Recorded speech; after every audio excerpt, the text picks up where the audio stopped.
Ez Kore Şakirê dengbêj lay Şakiro Şahê dengbêja. Ez niha li vir Düsseldorfê hatim Enstitüya Çandiya Kurdî li Almanyayê.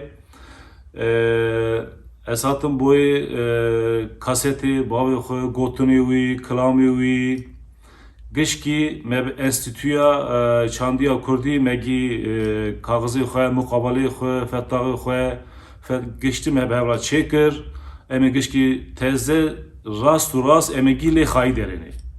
Giştî em heta niha nikaribûn lê xayî derketena. Niha van hevalana sağ bin, me fetaxê xwe, kontratê xwe gî çêkir, bi hevra îmza avît. Xwedê hes ke yê gişkî lê xayî derêne gî ji vî piyasayê korsana destê wan derxin. Çünkü Şakiro dengekî piçûk nîne, dengekî pir mezin e. Ji malbata me Şakiro ew e gişka selam û spas dikim. Roj baş were.